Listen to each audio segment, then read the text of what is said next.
Hi everyone, we are going to talk about Francis Bret Harte, who was born in Albany, New York on Market Street in 1836.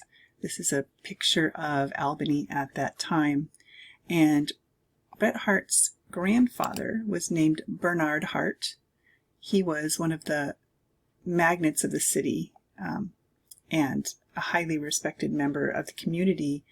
And Harte's father was named Henry Harte, and he was known as a warm man. He was also a teacher, highly educated, and he spoke French, Spanish, Italian, and read Latin and Greek. So he really instilled a love of literature into Bret Harte. And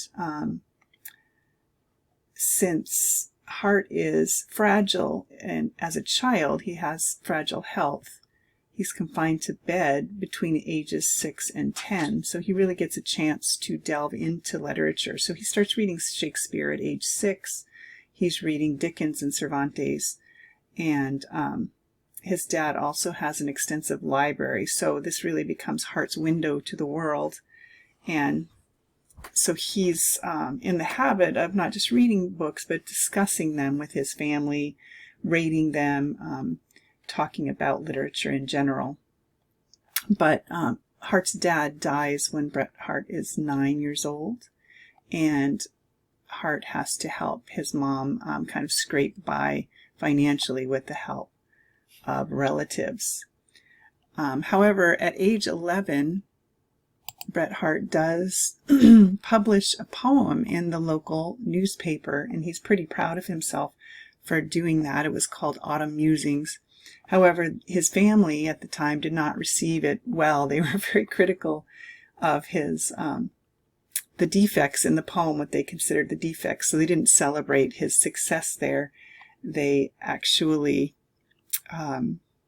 criticized him quite thoroughly. And his response was, "Such a shock was their ridicule to me that I wonder that I ever wrote another line of verse." So that was kind of his first foray into publishing. And it didn't go well. However, later, when he does become a successful writer, his family is more pleased with his work. So in the meantime, as he's growing up, he holds different jobs. He goes to work at a lawyer's office, accounting room of a merchant, and he's supporting himself by the age of 16. But he still really wants to get an education. He had to end his formal schooling at the age of 13. But he's teaching himself. He actually teaches himself to read Greek so well that his mother is astounded. So he's very ambitious. And in the meantime, his mother remarries a man named Colonel Andrew Williams, who becomes the first mayor of Oakland. They moved to Oakland, California at this time as well. And his stepfather's called the father of the Oakland Public Library. So again, he's got this literary connection with his stepfather. Around this time, Bret Harte has his first gambling experience. And this is shown later in his story called The Bohemian Days in San Francisco. But Harte is still not writing yet. He's just getting these germs of ideas at the time, but still not writing or publishing. He works briefly as a teacher. He's hired to tutor sons of a rancher in San Ramon Valley. But when the rancher can no longer afford his services, he actually walks to Tuolumne County, which was over 100 miles, and opens a small settlement school near Sonora. But the venture fails because the local families move away, and supposedly there's a dispute about whether this happened for real or not. Bret Harte starts working in the gold mines. So this is a quote from a book called The Life of Bret Harte by Merwin. It says, "It's been a matter of some discussion whether Bret Harte ever worked as a miner or not, and the evidence is not conclusive. But it's hard to believe that he did not try his luck at gold seeking when everybody else was trying, and his narrative, How I Went to the Mines, seems to have the earmarks of an autobiographical sketch." So here's Utica Mine in Angels Camp. This would be something that was near him at the time. And you can see that he's coming into contact with some of these colorful types of people that inform his stories later. He sees these characters, you know, the kind of language they have, the dialect, the kind of ways they dress, and their lifestyle. And this impacts how he ends up writing about them later. Next, let's look at what he does after this. He can't really survive gold mining, if that did happen. And he wants to write. He needs money. He has published a few poems in magazines on the East Coast. But in California, the only cities with daily newspapers are Stockton, Sacramento, and San Francisco. And all the real publishers are located in New York and Boston. And the mail between East and West is still being routed around Cape Horn by ship. So it takes a long time to actually send things back east to get published. So he moves to Humboldt Bay. He starts working for Wells Fargo as an express messenger. And this is a pretty dangerous position. His predecessor had been shot in the arm by highwaymen, and his successor was also later killed. There's treasure that's heavily chained to the box of the coach, armed guards inside, and Harte rides shotgun when he's doing this job. He's commonly held up by highwaymen, and he one time was almost swept away by a river when they were crossing a river. So he had some more adventures here, again, with these types of characters that end up showing themselves in his stories later on. So what happens when he starts writing is, because of these experiences, he includes what comes to be known as regionalism or local color in his writing. And of course, Mark Twain is widely known for this, but Bret Harte is given credit for establishing a lot of these stereotypical Western characters that are present in, you know, still in our present day in movies and novels and such. Bret Harte started these characters in his books and essays. So regionalism, as we've been discussing, concentrates on dialect, the customs and traditions of an area. Could be the topography, the history of the area, and the characters and what they were like. So he's really portraying life as it is in reality in these California towns. And he's writing very colorfully, kind of representing the wild and weedy West, and telling stories about these people and characters that others around the United States have never encountered before. That's a very foreign idea to them, especially the East Coasters, who are much more buttoned up and conservative in their manners and dress and the way they contain themselves. These types of characters are very foreign to them. So when he does end up publishing these stories about them, he really captures the interest of these audiences because it's something very new. So eventually Harte goes to work as an assistant editor for the Northern California. This is a newspaper, and he does well. The editor, though, when he leaves on vacation, he puts Harte in charge, and when he's gone, a massacre happens. It's called the Wyatt Massacre, and this was the murder of over 100 women and children of a peaceful tribe of the Wyatt Indians.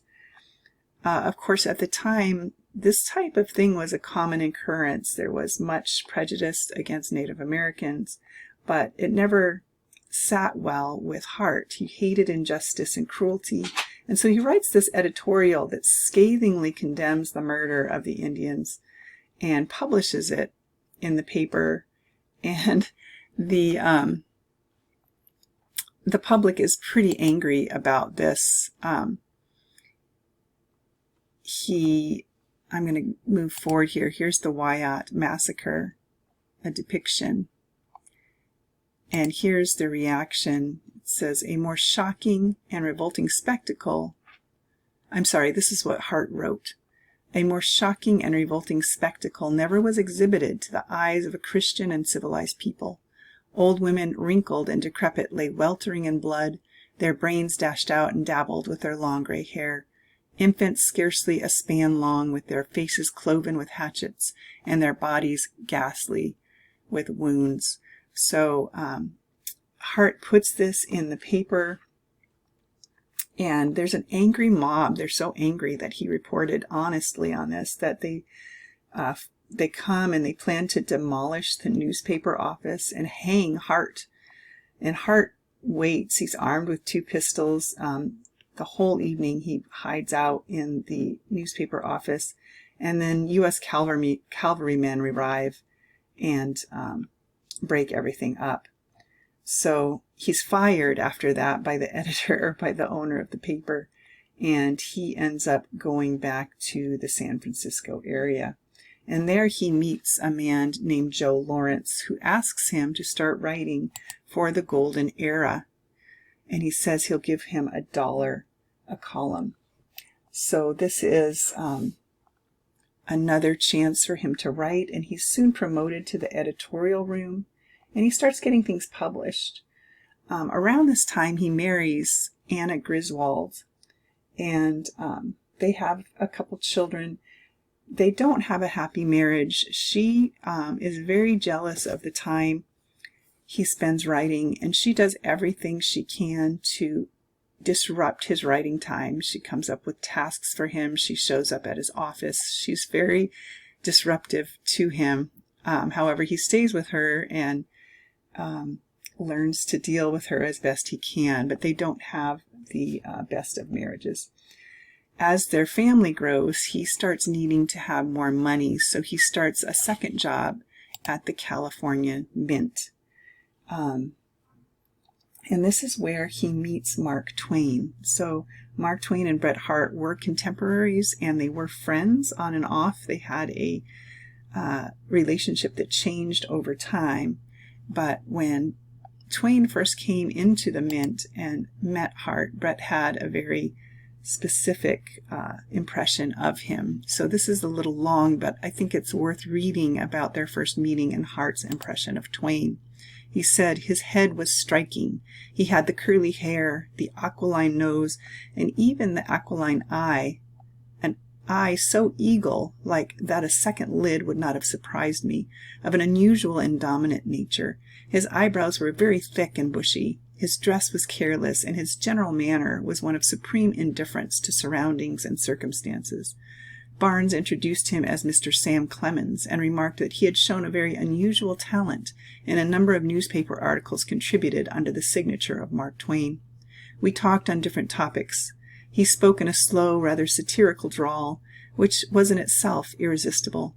He went on to tell one of those extravagant stories, and half unconsciously dropped into the lazy tone and manner of the original narrator. I asked him to write it out for the Californian. He did, and when published it was an emphatic success. It was the first work of his that had attracted general attention, and it crossed the Sierras for an Eastern reading. The story was The Jumping Frog of Calaveras. It was known and laughed over, I suppose, wherever the English language is spoken, but it will never be as funny to anyone in print as it was to me, told for the first time by the unknown Twain himself on that morning in the San Francisco Mint. So, in the meantime, Harte had started working for the Californian, and he did offer to publish Twain's story in the Californian, which is what catapulted Twain's career at the time.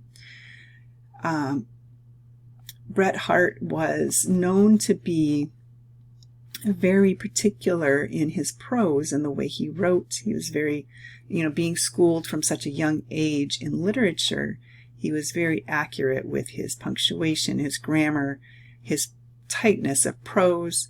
And Mark Twain was kind of the opposite. He had, slang, many times inappropriate slang for the time period, more acceptable in the Californian literature, but on the East Coast, Twain's words were offensive to readers. So we saw this in the movie that we watched already, but Mark Twain said this about Bret Harte, that Harte trimmed and trained and schooled me patiently until he changed me from an awkward utterer of coarse grotesqueness to a writer of paragraphs and chapters that have found a certain favor in the eyes of even some of the very decentest people in the land. So Harte contributed much of his time, even when he was so busy with 2 jobs, with writing